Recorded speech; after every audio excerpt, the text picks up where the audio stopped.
YouTube? My name is Smooth Snoop, and today we're going to be playing a Minecraft Let's Play episode. This is going to be the first episode of a big series. We've done a lot of progress, and we're just going to be showing you guys around. Today I'm going to be joined by my boy SeaCosine. He usually helps me with a lot of these things. And yeah, let's get into the tour. This is my main house now. It works fine. I think it looks fine. And I have a lot of dogs here. This is my bedroom. I have a random chest. This is, I don't know, like a visitor bed, or even for a dog. And this is where I cook stuff. So yeah, let's go down this huge ladder. A few moments later. This is my friendly looking zombie pigman. He's not really friendly looking. Why you But bully he's me? nice. This is my chest room with a bunch of my supplies. Oh, hello. And is my ender chest. I need to move it. I don't think it looks really good here. I'll probably end up moving it up to my house up there. But yeah, this is where I keep a lot of my stuff, and if I ever need extra room, I have an extra row for more chests. This over here is at least supposed to be a mob grinder or a XP farm. The idea was that it's a really dark area up here. There's actually 2 stories of a dark area up here. And there's cats on each corner, so that creepers, it'd be easier for the creepers to come down and fall into that hole. The idea was that they'd spawn onto some water, they'd funnel down and spawn here. But because it is Bedrock Edition, something's different on the spawning, and I guess I didn't realize that until now. So sometimes it works, sometimes it doesn't. I don't know. I guess it's fine looking. It's not the prettiest looking thing in my world, but I guess it's fine. Now this is my farmhouse. This is where I started my world. And this is my boy Bob, my little farmer. He likes radishes. I mean beetroot. The heck is a radish? This house is usually where I spend most nights because, I don't know, I just don't feel like going up there, even though that looks much better than this in my opinion. There's my anvil. This is there's a potato up here. Wow. Okay. I'll leave that there. Yeah, I have a bunch of storage here. I've actually moved most things to the chest room, but I have a lot of junk in here. And a mini furnace area. Next up, we are going to... Oh, I have a fisherman here. He likes to sell us fish, or emeralds for fish. And yeah, it's a really good way to make money if you have a fisherman and you fish a lot. This was a fishing dock until I flattened all of this out. I guess you could just fish there. But yeah, this was like a little area. There's a boat there. This actually used to just be like a mini river. Not a mini river, it was a river, and we covered it all up for more extra room. So yeah, I think I'm gonna do something with this space. Probably a big project, like I think an underground village would be nice, and you just take your little boat and you just trade along, and there's different villagers in there. I think that'd be pretty neat. And here is my enchantment room. Oh, I haven't fixed it up yet. So usually there's bookshelves surrounding it, 15 of them, to get the highest enchantment, but I think they burned or something. I don't know what happened, but like, I think a creeper exploded actually, because like half the floor in the ceiling was gone. I had to repair that. I just haven't gotten to the bookshelves. Now this is Timmy. He's my favorite villager. He sells mending books. Spicy mending books. Very useful. I think I have it on almost all my tools. Except, I prefer not to have it on my bow. I actually enchanted it on accident, forgetting that infinity and mending cancel out. This is my nether room. My nether portal room. I haven't really done much in the nether, but gone to a fortress and all that. But it's actually getting late. I should probably go to sleep. After I sleep, the next thing I'm probably gonna show you guys is Sheep City. This actually was... This took a while to make because sheeps don't breed as fast as you'd think. To get them to these numbers, at least, it took a while because I don't have a lot of weed to know that. I have most of the colors. I'm still missing black, light gray, and gray, I believe. This is a semi-automatic fishing farm. So basically, you take your fishing rod, you fish, you right-click the sign, you wait for it to fish something up. There we go. And it automatically retracts your rod. And if you go down here to the chest, you'll see we have a lot of things here. It automatically transports through a hopper. I guess it falls through the lava. I don't know. SeaCosine helped me make this. This was really good. He's really smart in these types of things. It fell through the lava. It doesn't burn somehow. I have no idea how. And it goes into this chest. So this is loot of probably just 10 minutes of fishing. So yeah, this is actually pretty good. Next thing we're going to show you is SeaCosine's house. Or a fortress, I guess. This thing is huge. Yeah, all of this used to also be a river. This is a Fortune 3 villager. So I got on my pickaxe. His part of the world is probably more laggy because he has like a little underground basement that's really, really big. This is well, for now it's a half semi-automatic crop farm. You basically push the button, it wipes out it harvests all these crops, probably up to halfway around here. And it's not done, he's still working on it. He's gonna put another one on there that using redstone lead up all to one button, and so that both waters will harvest both sides at the same time, and you just pick them up and plant down the plantables. This is his other farm. He has sheep, pigs, chickens, cows, horses, all that good stuff. So let's enter the main part of his house.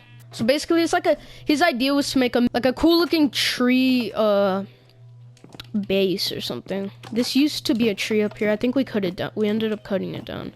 So this is like his casual looking chest. Oh, looks like SeaCosine had a rough time.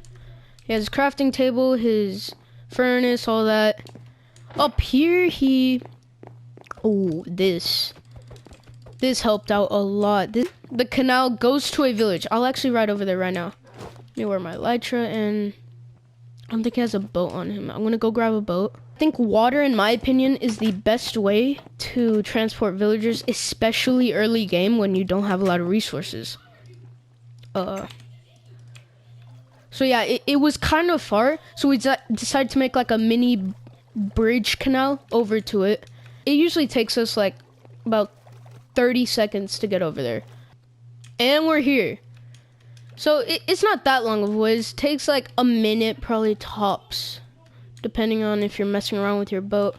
So this basically, you go on your boat, you grab some speed, and you fall into the river. Here's the village. We still have to repopulate it because most of the villagers got moved over to our base.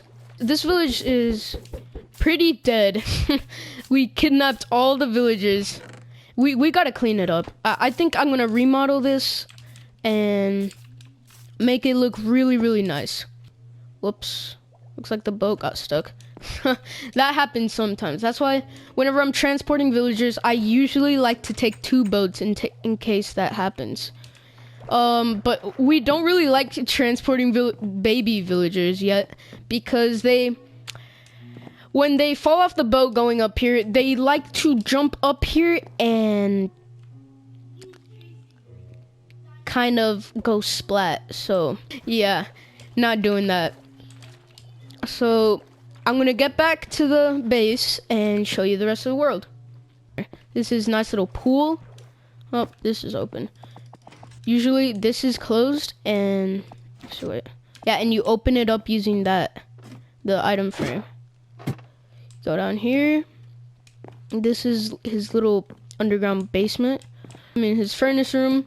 This down here goes down to a skeleton spawner. Yeah, and this is how we usually repair all our items with mending on it. It's very useful. Yeah, here we are. Basically, they drop down there. They go into a little water area that brings them down. Yeah, they end up falling into here. You usually kill them and get a lot of XP. And you put... I gotta put more chests here. But you'll grab all their loot, or most of it, put them in this chest. And the enchanted loot that they drop, you can disenchant for even more XP to repair your items. So yeah, it's a very good area for a lot of XP. And I also plan to build a AFK fish farm near there, or near here, so that you'd get 3 times the amount of XP. This was used to get the villagers around. It's like a mini artificial river. I forgot something. We have a sharpness V villager over there that I forgot to show you. He shows you sharpness V. That's why I got it on my diamond sword. Yeah, so basically we used this river before it was here. I mean, before it was covered all up. And we transported the villagers to here. Look, this is the sharpness V villager. Yeah, very expensive, but definitely worth it. I highly recommend this because it's a lot easier, and if you ever end up losing your sword, you can always make another one using these dudes. So yeah, this is my fisherman. I've seen that. And this little, I guess, apartment-looking house, compound-looking thingy, I guess, is a villager breeder. So basically, I transported 2 villagers from the canal. I put them in here, and I gave them a bunch of food, and they started breeding. And so yeah, most of these dudes, I think there's some up here. Yeah, we have a few of them in here. There's not many because we haven't needed many villagers, but this is a automatic harvester for sugar canes. Basically, you turn it on, uses pistons for it's a 0-tick farm. In the next 1.16 update for when the nether update comes out, this will no longer work. It is stupidly efficient. You could get 3 chests full of this sugar cane in probably under 5, probably under 10, maybe 5 minutes. Yeah. But I recommend using it only when needed because it creates a lot of lag, especially when it overflows on these hoppers. So yeah, it's a really handy thing, especially when you're trying to get emeralds. You like to get a bunch of this stuff, turn it into paper, and sell it to the librarians. This is another one of my friend's house. Actually, she's my cousin. Her name is Sophie, and she usually... well, sometimes she plays. She has a lot of schoolwork and all that. And yeah, sometimes she actually helped me flatten out all of this, or most of it at least. She's actually relatively new to this world. She started like last week playing with us. And yeah, this is her house. Next, I'm going to show you guys my brother's house. He has a few dogs, a lot of shulker boxes, good enchantment books. Yeah, a pretty normal looking house. I do like this part though. So yeah, that's my brother's house. One really nice thing that he did build though, that's really impressive. This is a chorus fruit farm, and this is where he keeps the ender egg. Alright, next thing I'm going to show you is the Funland and the train station. SeaCosine helped me build a lot of this actually, and he built this design. I really like it, and it looks very colorful. So you just hop on a minecart, press the button, and off you go to the Funland. I think after a few episodes, I'm going to end up making an upgraded version of this, kind of like a mini subway system or something underground. that leads over to there that's not as exposed as this, because I don't know, I don't think this is the best looking thing, just to have a random railroad in your world. But yeah, I think it'd be cooler to have an underground system. So we have the sign of the Funland. That took a while to make, actually, to get all the sheep, because Sheep City has just begun functioning when I was building this, so I had to wait a lot to get enough wool to build all of this, and it took a while to get all the glowstone from the nether.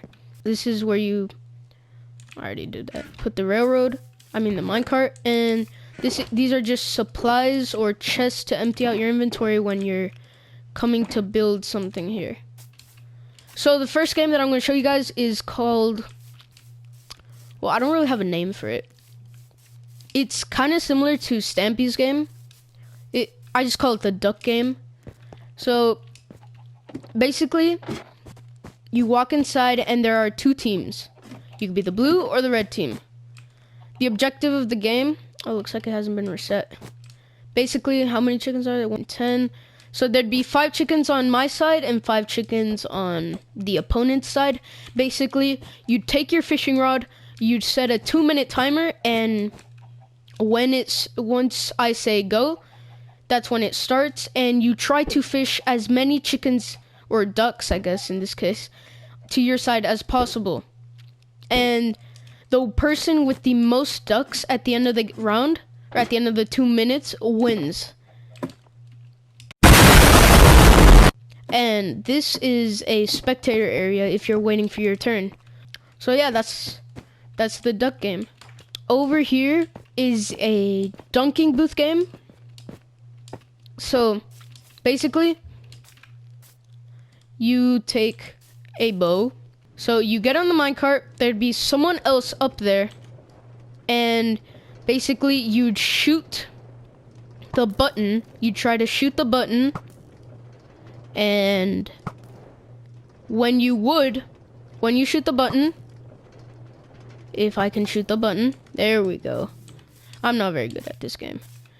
Once it activates the redstone signal that runs down here and actually goes up through here, you can see the redstone is activated. The person up here would be standing on the trapdoor and would fall. So I don't know, you don't really have to be up there, but I don't know, it just makes the game more fun if you get dunked. And basically, once the person that's standing over the dunking booth gets dunked, it's their turn to try and, so like say I took, how many tries did I take? 4 tries to press the button. If they make it in under 4 tries, they win. The third game that is still not complete, it's called Hide and Sheep. So basically, you have, it's very similar to hide and seek. The seeker would be the wolf and the hiders would be sheep. Basically, the hiders would dress up in white, dyed leather armor. The wolf would count to, like, I don't know, 20 or 30, I haven't decided. Probably 20. The sheep would go around and try to find hiding areas, or hiding spots, to try and hide from the wolf. Name tags would be turned off for this game, though, because it'd be pretty obvious where everyone would be with the name tags. So yeah, it's not done yet. We still have to finish doing a lot of some of the roof and a little bit of the wall. And yeah, there's like a little beach area that you can, I don't know, hide over here in the water if you can hold your breath long enough. So yeah, basically there'd be chests here with the armor to put on, and the wolf would have to find the sheep and punch them to death. Or I don't know, to death. I think he'd have to punch them 3 times.